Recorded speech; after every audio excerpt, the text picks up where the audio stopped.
성도님들, 신학을 하다 보면 어쩔 수 없이 역사에 관심을 가지게 되고요, 또 역사에 관심을 가지다 보면 자연스레 전쟁사에 관심을 가지게 되는데요, 그렇게 하다가 전쟁사에 흥미를 붙이게 되면 흔히 밀떡이라고 말하는 밀리터리 매니아, 밀리터리 덕후가 됩니다.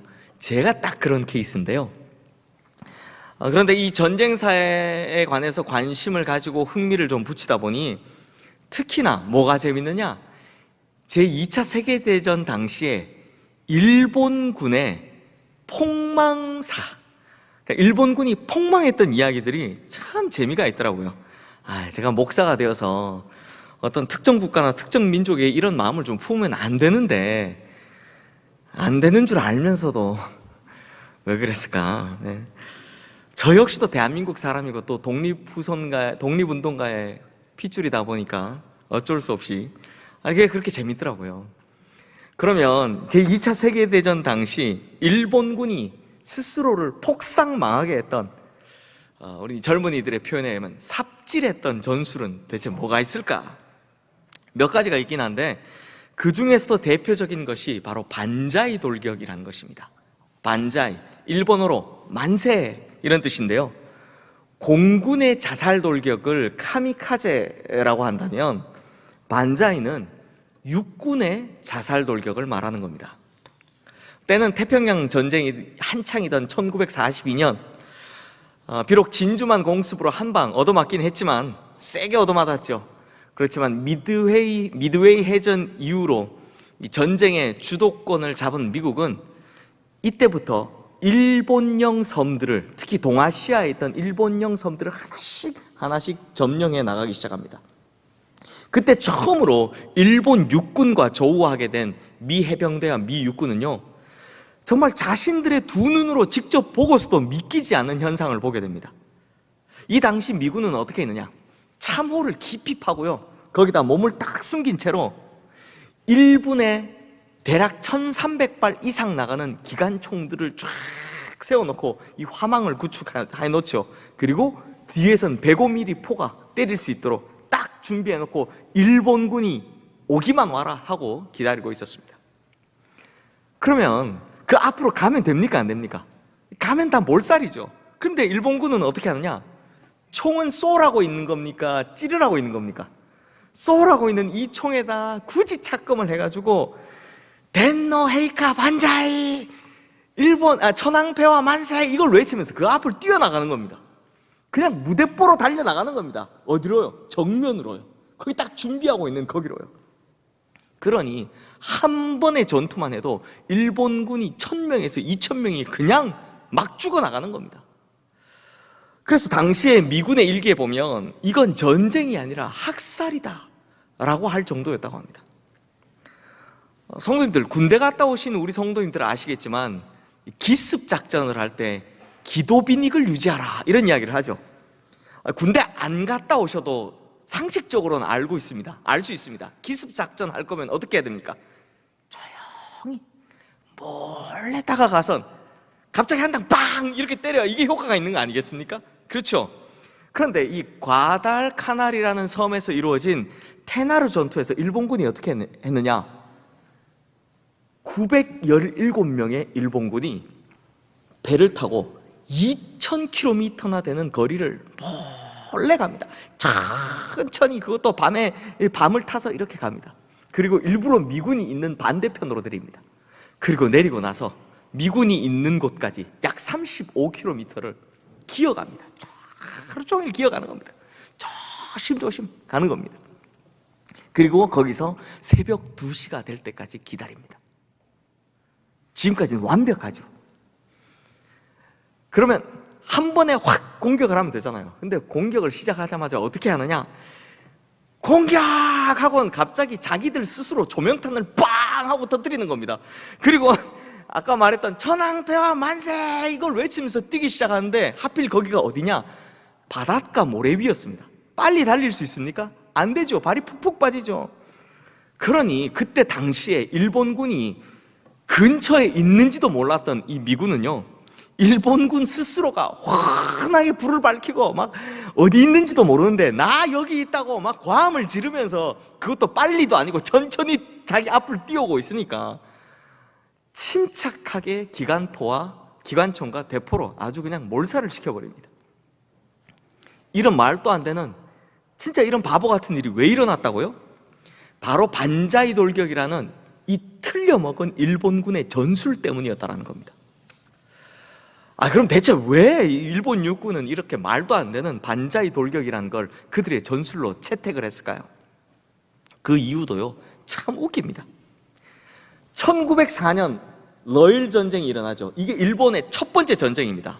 이때 당시에 일본군은요, 그때까지 전쟁을 일으키겠다라고 생각한 이후로부터 준비해온 모든 물자, 그 중에서 특히 대포를 총동원해서 그 전쟁에 사용합니다.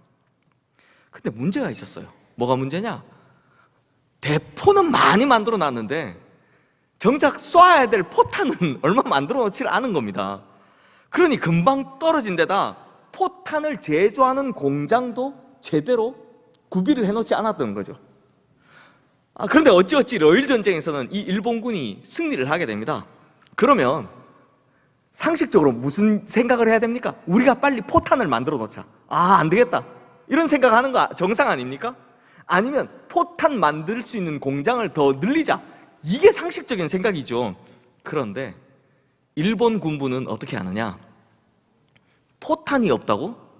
그러면 포탄 없이 전쟁하면 되겠네, 이렇게 생각을 하는 겁니다. 이런 말도 안 되는 생각을 하는 겁니다. 그걸 또 밀어붙여서 전술 교리로 만들죠. 그것이 바로 반자이 돌격이었다라는 겁니다. 그런데 참 재밌게도 이게 딱 한 번, 그것도 제일 처음 이 전술을 만들고 제일 처음 한 번 통합니다. 언제냐? 바로 중일 전쟁 때요. 성도님들, 중국은요 수천 년의 역사를 자랑하고 있지만 그들의 역사를 뒤져보면 다른 민족과의 전쟁에서 이긴 적은 거의 없습니다. 진짜 그 수천 년 중에 한두 번 있을까 합니다. 다른 민족과 전쟁에서 중국은 거의 이겨본 적이 거의 없습니다. 마찬가지로 당시에도요, 중국군이 너무 허술한 겁니다. 무기도 변변찮아서 총 든 사람들보다 삽이나 곡괭이 들고 있었던 사람들이 더 많았다고 합니다. 그리고 제대로 된 훈련도 한 번 제대로 받아본 적이 없다고 합니다. 그러니 딱 이때 한 번 이 반자이 돌격이라는 게 통한 겁니다. 그랬더니 그때부터 이 일본 군부가 사무라이 정신이 또는 뭐 천황폐하에 대한 충성이니 이런 말도 안 되는 논리를 가지고 반자이 돌격을 육군의 전술로 밀어붙였다는 겁니다.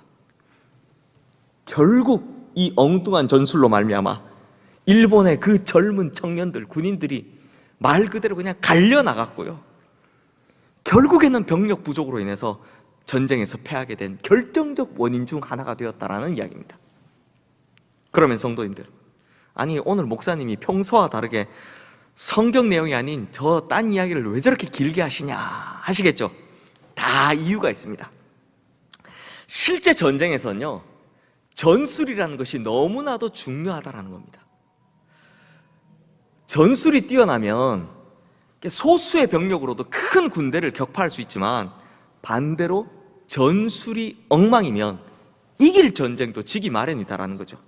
그래서 어느 나라에서든, 역사상 어느 나라에서든 유능한 전술가들은 왕들의 신뢰를 받고 사랑을 받아왔습니다. 오늘 본문에도 보면 마치 삼국지의 와룡과 봉투처럼, 제갈공명과 방통처럼 아주 뛰어난 두 명의 전술가가 등장합니다. 바로 아히도벨과 후세입니다. 자, 먼저 이 아히도벨에 대해서 좀 알아보자면요, 아히도벨은 원래부터 다윗에게 있어서 최고의 책사였습니다. 그런데 왜 이랬던 사람이 다윗을 배반하고 지금 압살롬의 편에 섰을까요? 예전에도 말씀드린 적이 있는데 한 두 가지 정도의 이유가 있다라고 말씀을 드렸죠. 먼저 사무엘 하 11장 3절 말씀에 보면 다윗과 간음 사건을 벌린 밧세바에 대해서 두 가지로 소개를 하고 있는데요, 하나는 엘리암의 딸이고 또 하나는 우리아의 아내라고 합니다. 그럼 밧세바의 아버지가 엘리암이잖아요. 이 엘리암은 누구냐? 사무엘하 23장 34절 말씀에 보면 다윗의 30인의 용사 명단이 쭉 나오는데 거기에 보면 길로 사람 아히도벨의 아들 엘리암이라고 나옵니다. 즉 다윗을 배신하고 지금 압살롬에 붙은 그 책사, 그 유명한 전술가 아히도벨은 누구냐? 바로 밧세바의 할아버지다라는 겁니다. 그렇다면 충분히 추측해 볼 수 있죠.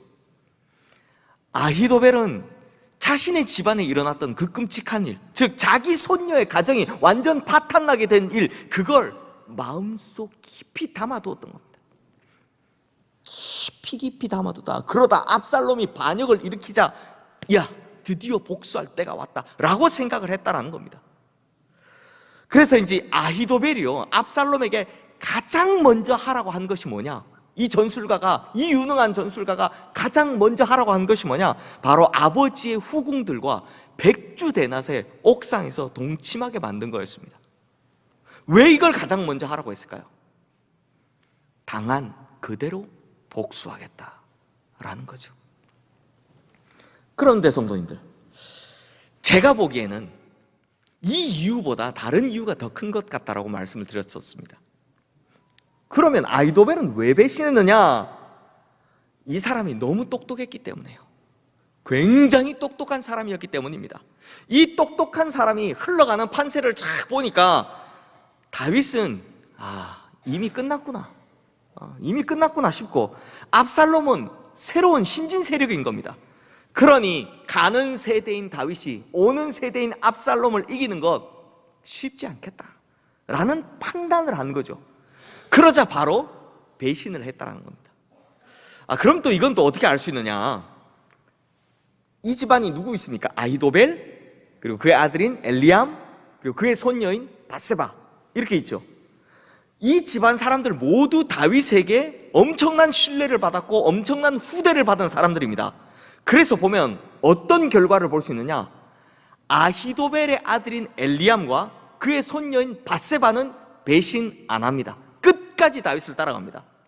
그래서 엘리암은 이 사무엘서가 마무리되는 마지막 순간 다윗의 30인의 용사의 이름을 올리고 있고요, 밧세바는 솔로몬이라는 다윗 후대 왕의 어머니가 되는 걸 볼 수 있죠. 그러니 아히도벨의 배신의 이유가 뭐냐? 물론 자기 집안에서 일어났던 사건에 대한 이 복수심일 수도 있겠지만, 그것보다는 자신이 너무 똑똑해서 이 판세가 이미 기울었다, 자신의 이 똑똑한 판단을 믿었다라는 겁니다. 자기가 보니 압살롬이 이기겠다라고 생각해서 그토록 자기에게 신뢰를 보냈던 다윗 간단하게 배신했다라는 겁니다. 그런데요, 실제로 오늘 본문의 내용을 보면 아히도벨이 진짜로 아주 똑똑하고 유능한 책사가 맞는 것 같습니다. 오늘 본문 1절에서 3절 말씀에 보면 아히도벨이 압살롬에게 이렇게 이야기를 합니다. 나에게 12,000명의 군대를 주십시오. 왜냐? 지금 다윗의 군대는 막 급하게 도망가느라 곤하고 힘이 빠졌다는 거죠. 전열도 제대로 갖추지 못하고 있을 테니 쇠는 달궈졌을 때 때려야 합니다 라는 것처럼 재정비할 시간을 가지지 못하도록 지금 바로 쫓아가 치겠다라는 겁니다. 그러면서 하는 말이 진짜 전술가, 뛰어난 전술가입니다. 다 필요 없고 다윗만 잡으면 된다는 겁니다. 다윗만 죽이면 그를 따르는 모든 사람들이 다 압살롬에게로 돌아올 거고 더 이상의 반란도 일어나지 않을 겁니다. 그러니 다윗만 딱 잡아서 죽이면 모든 것이 평안하고 잘 진행될 겁니다 라고 판단을 한 겁니다. 성도님들, 실제로 아히도벨의 말 중에 잘못된 게요 하나도 없습니다. 다 맞는 말입니다. 그저 그냥 맞는 수준이 아니라 정말 뛰어난 전술입니다. 그래서 오늘 보면 4절 말씀에 보면 압살롬과 이스라엘 장로들이 다 이 아히도벨의 말을 옳게 여겼다, 그렇구나 라고 했다라는 겁니다. 누가 봐도 맞는 이야기를 하고 있다는 거죠. 또한 14절 말씀에 보면 아히도벨의 계략이 좋은 계략이었다라고 성경도 인정을 하고 있습니다. 그러면 이제 이 아히도벨의 말에 따르면 되잖아요. 그런데 그때요, 지금까지 아히도벨의 말을 잘 들어왔던 이 압살롬이 참 뜬금없이 그래? 근데 이번에는 후세의 말도 한번 들어보자. 이렇게 이야기를 합니다. 그렇다면 성도님들, 이 후세라는 사람은 또 누구일까요? 사무엘하 15장 37절 말씀과 역대상 27장 33절 말씀에 보면 후세는 다윗의 오랜 친구이자 또 아히도벨 못지않은 지략가였다라고 합니다. 사실 다윗이 망명길에 들어섰을 때 이 후세가요, 원통해 하면서 막 옷을 찢고 흙을 머리에 뒤집어 쓰면서 이 다윗을 따라 나섰는데, 다윗이 후위를 도모하기 위해서 특히나 가장 골칫거리였던 저 아히도벨을 상대하게 하도록 위장전향시켜서 스파이로 만든 사람, 스파이로 남겨둔 사람이 바로 이 후세다라는 겁니다. 이걸 압살롬이 모르겠습니까? 잘 알죠. 그래서 이제 압살롬이 예루살렘 성에 딱 들어올 때 후세가 나와서 압살롬을 보면서 왕이여 만세, 왕이여 만세 합니다. 스파이니까 이런 거 해야 되잖아요. 그러자 이 압살롬이 의심의 눈초리로 이렇게 이야기를 합니다. 이것이 내가 친구를 후대하는 것이냐? 여기서 친구는 바로 다윗을 이야기하는 겁니다. 내가 어찌하여 내 친구와 함께 가지 아니하였느냐? 라고 물어보는 걸 볼 수 있습니다. 즉 압살롬은 후세가 만세 하지만 저거 다윗이 심어놓은 스파이야 라는 걸 이미 눈치채고 있었다라는 거죠. 그렇다면 성도님들, 후세는 누구 편이겠습니까? 당연히 다윗 편입니다. 그렇다면 압살롬은 이걸 알잖아요. 아히도벨의 말을 들어야 되겠습니까? 후세의 말을 들어야 되겠습니까? 당연히 상식적으로 후세는 압살롬에게 절대 옳은 말 안 할 겁니다. 무조건 틀린 말만 하겠죠. 여기서 보면, 성경 읽어보면 그거 모르는 사람 누가 있습니까? 다 합니다. 그런데 대체 압살롬이 지금 무슨 생각인지 이번에는 후세의 말도 한번 들어보자, 이렇게 이야기를 하는 겁니다. 그렇게 불려온 이 후세, 아히도벨의 책략을 쭉 다 듣습니다. 그리고 당연한 거겠지만 반대합니다. 대뜸 하는 말이, 아히도벨의 생각, 이번에 아히도벨의 생각은 좋은 생각이 아닌 것 같아요 라고 이야기를 하는 거죠. 제동을 거는 겁니다. 왜요? 사실 아히도벨이 세운 전략, 전술 너무나 훌륭했거든요. 아히도벨의 말대로 했다가는 그냥 다윗이 끝장나겠다라는 생각이 드는 겁니다. 저 전술대로 따라갔다간 그냥 끝나겠다라는 게 불보듯 뻔하더라라는 겁니다. 그래서 오늘 본문 8절에서 13절 말씀 보면 아히도벨의 전술을 방해하려고 이번에는 후세가 제시하는 전술이 쭉 나옵니다. 당연히 다윗에게 유리한 계략이겠죠. 그런데 이 내용을 한번 들어보십시오. 이런 내용입니다. 후세가 뭐라고 하느냐? 다윗과 추종자들은 이미 전쟁 많이 치러본 진짜 전쟁에 능한 용사입니다. 왕도 아시지 않습니까? 그러니 지금 당연히 우리가 뒤를 치러 올 줄 알고 매복해 있을 겁니다.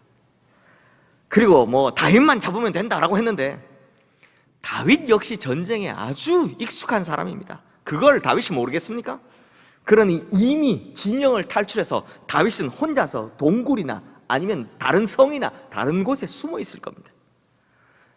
지금 다윗의 군대가 잔뜩 독이 올라와 있으니까 괜히 다윗 잡겠다고 무턱대고 덤벼들었다간 매복해 있는 다윗의 군대에게 호되게 당할 수 있습니다. 그러다 잘못하면 전세가 뒤집힐 겁니다.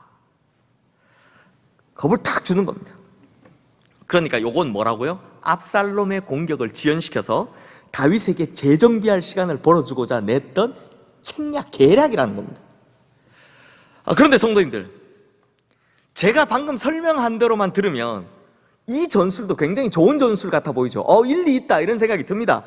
그런데요, 사실은 어떻게 돼 있느냐? 아히도벨의 전술을 들었던 후세가 굉장히 당황한 것 같습니다. 그래서 얼마나 다급했던지 이대로 놔두면 큰일 나겠다 싶으니까 그 똑똑하다는 후세가 자기 전술을 설명을 하면서 표현한 걸 보면요, 하나같이 웃깁니다. 그러니까 조금만 자세히 오늘 본문을 들여다보면 정말 후세의 전술은 밑도 끝도 없는 전술이고요, 얼마나 허황된 이야기인지 모릅니다. 어느 정도인지 한번 볼까요? 먼저 8절 말씀 한번 보십시오. 거기에 보면 다윗이 어떻다고 합니까? 지금 들에 있는 곰이 새끼를 빼앗긴 것 같이 격분하였다라고 합니다. 또 11절 말씀에 보면 온 이스라엘을 단부터 부엘세바까지 바닷가에 많은 모래같이 당신께 모으고 친히 전장에 나가십시오 라고 하죠. 이게 무슨 말이냐? 기습하지 말고 그러니까 전면전 하라는 이야기인데, 그때 전술이 뭐냐? 보통 전술은 어떻습니까? 상대 군사가 얼마 정도 있을 거고 상대가 보통 이러이런 전술을 잘 쓸 테니 우리는 얼마의 군사 이상으로 어떻게 이렇게 분배를 해서 뭐 한쪽은 우회하고 뭐 주력은 어디를 하고 이런 식으로 이야기하는 게 보통 군대의 전술이거든요. 근데 어떻게 한다고요? 바닷가에 모래같이 많이 데리고 가라는 겁니다. 그러니까 전쟁에 쓸 전술을 표현하는데 하나같이 다 수사적인 표현을 하고 있더라는 겁니다. 아니 성도님들, 아니 세계 어디에 전쟁에 쓸 전술을 표현하는데 수사법으로 표현하는 데가 있습니까? 이렇게 허황되게 표현하는 데가 어디 있습니까? 이제부터는 더 가관입니다. 아주 강한입니다. 12절 말씀 보십시오. 기습을 하기를 어떻게 하라고 합니까? 이슬이 땅에 내림같이 하라고 합니다. 제가 앞서 일본군 설명드렸다시피 배를 타고 어떻게 해서 반대편으로 가서 얼마를 걸어 포복을 해서 가고, 이게 아니라 어떻게 하라고요? 전술은 이슬이 땅에 내림같이. 이게 전술입니다. 또 13절 말씀 보십시오. 더 황당합니다. 만약 다윗이 어느 성에 숨어 있다면 어떻게 하라고요?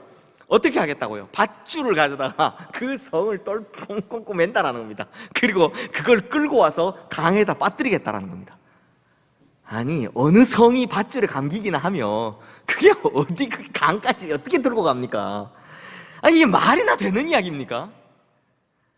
이건 작전이나 전술이 아니라 그냥 말장난입니다. 말장난. 제가 이 본문, 물론 이게 되게 삼국지 같아서 재밌게 보긴 하는데요, 이걸 볼 때마다 너무 웃깁니다. 진짜 말이 안 되거든요. 그런데 성도님들, 중요한 것은 여기서부터입니다. 아히도벨과 후세, 이 두 사람이 제시한 전술 중 누구의 전술이 더 훌륭합니까? 당연히 아히도벨이죠. 그런데 결정권자인 압살롬은 누구 손을 들어줍니까? 놀랍게도요, 누가 봐도 훌륭하고 옳았던 아히도벨의 전술이 아니라 누가 봐도 비상식적이고 말이 안 되는 후세의 전술을 선택합니다. 아니 왜요? 압살롬도 후세가 다윗의 스파이라는 걸 이미 눈치채고 있었잖아요. 그런데 대체 왜, 어떻게 이렇게 됐을까요? 바로 이것이 중요한 겁니다. 어떻게 이렇게 될 수 있었느냐? 14절 말씀에 보면 이는 여호와께서 압살롬에게 화를 내리려 하사 아히도벨의 좋은 계략을 물리치라고 명령하셨음이었더라 라고 말씀합니다. 즉 이렇게 된 것은 하나님께서 명령하셨기 때문이다라는 겁니다. 그러므로 지금 이 말도 안 되는 일이 벌어지게 된 이유가 뭐냐? 이 역사의 뒤에서 움직이는 보이지 않는 하나님의 손길이 있었기 때문이다라는 겁니다. 이렇게 말도 안 되는 일이 벌어지게 된 이유가 뭐라고요? 보이지 않는 하나님의 손이 그걸 움직이고 있었기 때문이다라는 겁니다. 그러므로 성도님들, 사무엘하 17장 말씀은 두 책사 중 누가 더 똑똑한가, 누가 더 지혜로운가, 혹은 두 책사의 전략 중에 누구의 전략 전술이 더 나은가, 이걸 설명하는 내용이 아닙니다. 사실 누가 봐도 후세의 전술은 작전이라고 할 수도 없는 거고요, 반면 아히도벨의 전술은 100점 만점에 100점짜리 전술인 거죠. 하지만 결정적인 것은 똑똑한 두 사람의 전술이 아니었다라는 겁니다. 결정적인 것은 바로 하나님의 보이지 않는 손이었다는 것입니다. 그러므로 오늘 본문이 우리에게 전하고자 하는 메시지가 바로 이것입니다. 성도님들, 저 사무엘서 되게 좋아하거든요. 특히 이 사무엘하 17장 굉장히 좋아해서 굉장히 많이 읽는데, 제가 이 말씀을 그렇게 많이 읽으면서 제 눈에는 이 메시지 딱 하나, 이거밖에 보이지 않더라는 겁니다. 그게 뭐냐? 오늘 본문이 우리에게 전하고자 하는 딱 하나의 메시지가 뭐냐? 인간이 아무리 세련되고 지혜로운 계획을 세운다 할지라도 역사는 결국 하나님의 뜻대로 진행된다라는 겁니다. 모든 것은 다 하나님께서 이끌어 가시는 대로 하나님 뜻대로 이루어진다라는 겁니다. 그 메시지를 오늘 전하고 있다라는 거죠. 그렇다면 이것이 하나님의 역사라는 증거는 또 어디 있습니까? 성도님들, 다윗이요 예루살렘 성을 포기하고 도망을 가기로 결정했던 그 결정적 분기점이 뭐냐? 바로 아히도벨이 배신했다라는 거였습니다. 그리고 도망치던 다윗이 가장 신경 쓰고 가장 걱정했던 것도 바로 아히도벨의 책략이었습니다. 그래서 일부러 후세를 남겨둔 거죠. 맞상대하라고 후세를 남겨둔 겁니다. 그리고는요, 이 다윗이 아히도벨에 대해서 이렇게 이야기를 합니다. 지금 화면에 뜬 사무엘하 15장 31절 말씀 우리 함께 읽겠습니다. 어떤 사람이 다윗에게 알리되 압살롬과 함께 모반한 자들 가운데 아히도벨이 있나이다 하니 다윗이 이르되 여호와여 원하옵건대 아히도벨의 모략을 어리석게 하옵소서 하니라. 성도님들, 여호와여 원하옵건대 아히도벨의 모략을 어리석게 하옵소서라는 이 말은 당시에 다윗이 그렇게 급박한 가운데 막 도망치느라 그렇게 바쁜 가운데 유일하게 자기의 입으로 내뱉은 기도였습니다. 성경을 쭉 읽어봐도요, 딱 이 한 문장, 여호와여 아히도벨의 모략을 어리석게 하옵소서, 이 한 문장이 다윗의 입에서 나온 유일한 기도였다는 겁니다. 그러므로 지금 압살롬이 아히도벨의 결정적인 전술을 버리고 이 어리석게도 후세의 전술을 택한 것은 다름 아닌 하나님께서 다윗의 이 다급한 한마디의 기도, 그 처절한 외마디의 기도를 듣고 응답해 주셨다라는 것입니다. 그러므로 성도님들, 오늘 우리가 이 말씀을 통하여 보아야 할 것은 누가 똑똑한가, 누가 더 지혜로운가, 이게 아닙니다. 오늘 우리가 이 말씀을 통해 보아야 할 것은 단 하나, 역사의 뒤에서 그 역사를 움직여 가시는 보이지 않는 하나님의 손을 보아야 한다는 겁니다. 보이지 않는 하나님의 손을 보아야 한다. 참 역설적이죠. 보이지 않는 걸 어떻게 보란 말입니까? 그런데 지난주에도 말씀드렸다시피 믿음은요, 보이는 것을 믿는 것이 아니고 들리는 것을 따르는 것이 아닙니다. 믿음은 원래부터 보이지 않는 것을 믿는 것이고 들리지 않는 것을 따르는 것입니다. 그래서 오늘 우리가 부른 찬송가 545장의 가사가 이렇잖아요. 이 눈에 아무 증거 아니 배워도 믿음만을 가지고서 늘 걸으며 이 귀에 아무 소리 아니 들려도 하나님의 약속 위에 서리라. 걸어가세 믿음 위에 서서, 나가세 의심 버리고 걸어가세 믿음 위에 서서, 눈과 귀에 아무 증거 없어도. 사랑하는 성도님들, 잠언 16장 9절 말씀에 보면 이렇게 말씀합니다.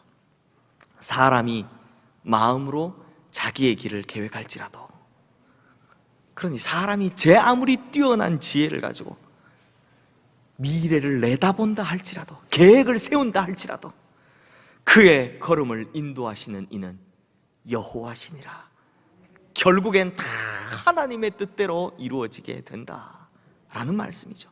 사람이 마음으로 자기의 길을 계획할지라도 그의 걸음을 인도하시는 이는 여호와시니라. 즉 사람이 100점 만점에 120점짜리 계획을 세운다 할지라도 결국에는 무조건 하나님의 뜻대로 이루어진다라는 것입니다. 그러므로 성도님들, 아무리 지혜롭고 뛰어나다 할지라도 사람을 믿고 따르며 의지하는 것이 아닌, 보이지도 않고 들리지도 않지만 반드시 이루어내실 하나님의 보이지 않는 손을 믿는 우리 믿음의 성도님들 되시기를 주님의 이름으로 축원합니다. 뿐만 아니라 지금 다윗처럼 어떤 다급하고 정말 어렵고 힘든 일을 겪고 계신다 할지라도 우리의 외마디 기도에 반드시 귀를 기울이시고 응답하시는 그 하나님을 믿고 믿음만을 가지고서 늘 걸으며 눈과 귀에 아무 증거 없어도 하나님의 보이지 않는 손을 믿고 그분 손 붙들고 살아가는 믿음의 성도님들 되시기를 주님의 이름으로 축원합니다. 그러면 그 다급했던 다윗의 외마디 기도에 응답하신 하나님께서 우리 성도님들의 그 믿음의 기도, 그 외마디 기도에도 반드시 그리고 속히 응답해 주실 줄로 믿습니다. 기도하겠습니다.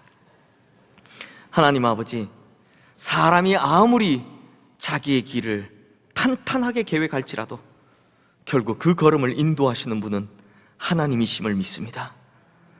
사람의 그 어떤 지혜로움이라 할지라도 결코 하나님의 지혜에 빗댈 수 없음을 믿습니다. 그러므로 보이지도 않고 들리지도 않지만 보이지 않는 주님의 손이 움직이신다는 믿음 가지고 그 주님 손 붙들고 살아가게 하여 주시옵소서.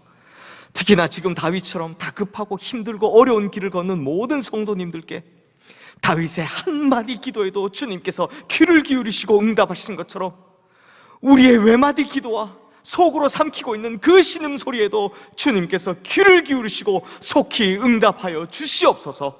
언제나 우리에게 귀 기울이시며 보이지 않는 손으로 함께 붙들고 계신 우리 주 예수 그리스도 이름으로 기도드리옵나이다. 아멘.